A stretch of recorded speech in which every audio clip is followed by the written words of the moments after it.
এখানে নিয়েছি আমি খয়রা মাছ কেটে বেছে ধুয়ে রেখেছি। খয়রা মাছের আজ আমি ভাপা করে দেখাবো, কাঁচা মাছের ভাপা।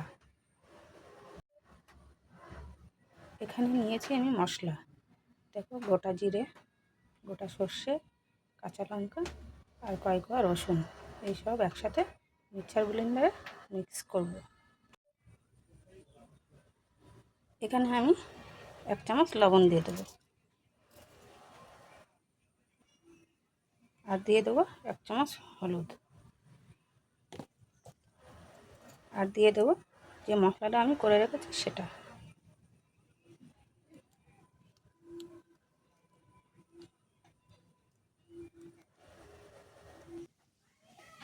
আর দিয়ে দেবো কিছুটা সর্ষের তেল।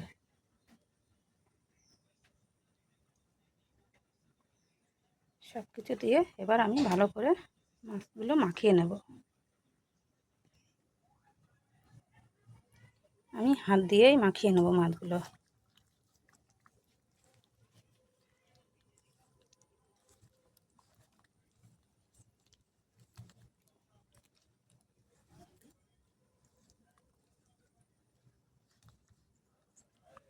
কাঁচা মাছের ভাপা হবে আজ।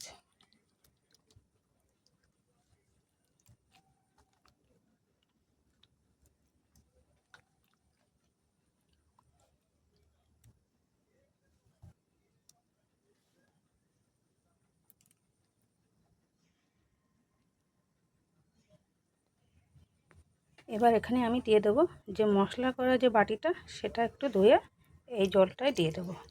এখানে আজ আর কোনো জল হবে না। এখানে আমি কড়াইটা বসিয়ে দিয়েছি, সামান্য একটু তেল দেবো, সর্ষের তেল। সর্ষের তেলটা গরম হয়ে গিয়েছে, এখানে দিয়ে দেবো আমি কিছুটা জিরে ফোড়ন দেবো। এবার এখানে আমি যে মাছগুলো মশলা মাখিয়ে রেখেছি সেগুলো এখানে আমি দিয়ে দেবো।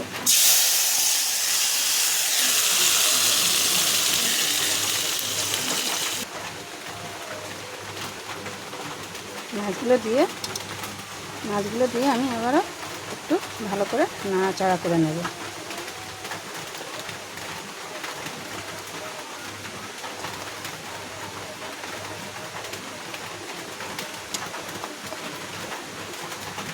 এবার আমি এখানে 10 মিনিটের জন্য ঢাকা দিয়ে দেব।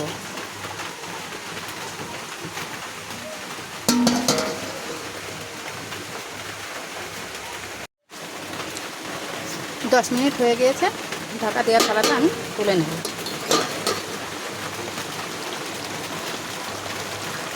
দেখো কত সুন্দর ফুটছে, গ্যাসের জোরটা কিন্তু কম দেওয়াই আছে।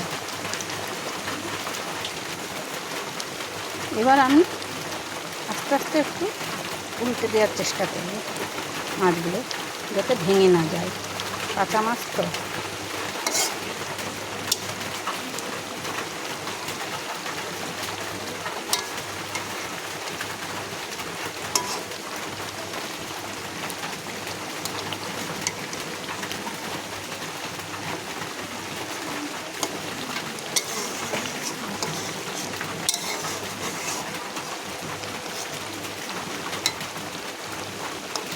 কাঁচা মাছের ভাপা, খয়রা ইলিশ।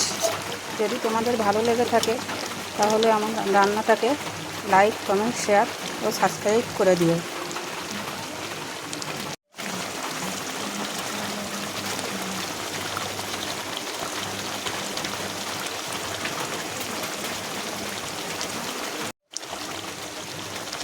দেখো রান্নাটা হয়ে এসেছে।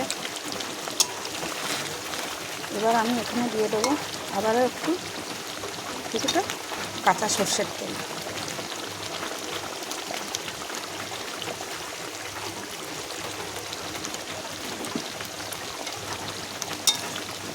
আবার একটু দিয়ে দিয়েছি তেল।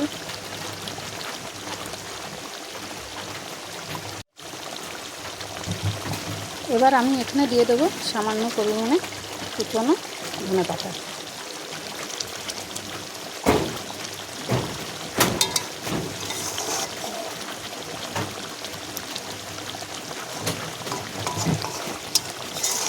এবার আমি নামিয়ে নেব।